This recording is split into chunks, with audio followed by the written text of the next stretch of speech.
Qu'est-ce que vous retenez de cette journée de Ligue 1, de cette soirée de Ligue 1? Ali? J'ai tout réfléchi, de toute façon, dans le sens où j'ai tellement entendu des clubs, des présidents, des dirigeants, j'en parlais avec Jonathan tout à l'heure, parler d'argent et de sous, et non pas de football et d'équipe, qu'on se plaint du Paris Saint-Germain. Exit, je veux dire, monsieur Aulas qui parle de son Olympique Lyonnais.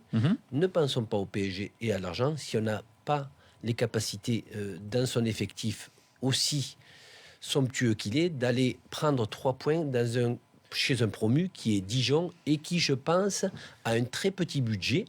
Et un très petit budget qui peut mettre 4 buts à l'Olympique Lyonnais, soi-disant, cette équipe qui veut aller en 8e de finale.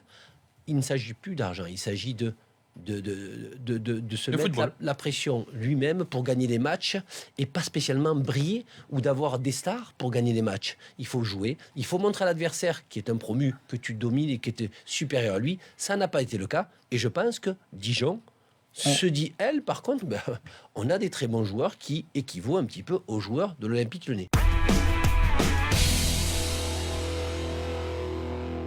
Tu voulais parler de Johan Gourcuff. Je trouve qu'il revit. Alors je sais pas si c'est le fait d'être entraîné par son père. Moi à la base j'étais un peu sceptique. J'avais eu quelques échos du côté de gens qui connaissaient pas mal Gourcuff à Bordeaux, qui disaient que son père lui mettait pas mal la pression, que ça allait être peut-être un peu compliqué à vivre au quotidien. Mais je trouve que depuis le début de la saison, il réussit très très bien son retour. Malheureusement ce soir il a pas marqué. Il a pas marqué, mais un très gros volume de jeu, très disponible, une qualité technique que très peu de joueurs français ont. J'insiste là-dessus. Je sais que je vais encore me faire assassiner, mais pour moi ce joueur-là, s'il est en forme, c'est titulaire dans le milieu de l'équipe de France. Il fait 3 matchs en. Non, mais il n'est pas encore en forme. Non, on voit encore qu'il a une marge de progression énorme. On voit encore qu'il a une marge de progression énorme parce que le Gourcuff qui était en forme à Bordeaux, son volume de jeu et son impact physique étaient autrement supérieurs à celui qu'il a pour l'instant. Donc je suis très excité de voir la suite de la saison de Johan Gourcuff avec son père. Jonathan Macardy. Je préfère qu'il marque pas de but et qu'il ait, comme l'a dit Jonathan, un volume de jeu où on peut le voir évoluer 90 minutes à chaque match, qu'il marque des buts et qu'il joue des bouts de match.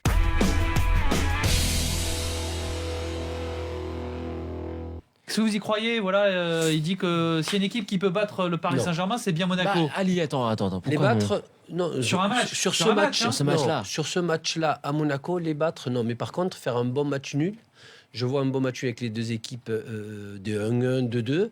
Et je pense que cette équipe de Monaco va bousculer un petit peu cette équipe du PSG. Parce que cette équipe du PSG en Ligue 1, elle a besoin d'être bousculée pour se réveiller. Mais est-ce que c'est pas le bon moment pour battre le Paris Saint-Germain? Je suis pas sûr. Monaco ont quand même eu des vrais tests contre Villarreal, le tour préliminaire de Ligue des Champions. C'est vrai. Mais même en Ligue des Champions, voilà, ils ont dû commencer plus tôt. À mon avis, ils se sont préparés plus tôt. Je pense qu'ils sont plus en forme que le Paris Saint-Germain, qui débute doucement sa saison, à qui il manque des joueurs. Il manque Marquinhos, t'as Cavani qui est au fond du seau parce que ça fait 3 intersaisons qu'il enchaîne les Copa América et les Coupes du Monde. Mais je t'annonce, Cavani marque le premier. Moi, Cavani, pour moi, il fait une grosse saison. Il faut juste qu'il se reprenne physiquement. Les paris sont ouverts. Mais ce que je veux dire par là, c'est que je pense que Monaco est plus en forme, plus en avance dans sa préparation, dû aux échéances qu'ils ont dû affronter. Et je pense que s'il y a une date idéale pour prendre le Paris Saint-Germain, vu l'état physique de Monaco, c'est maintenant.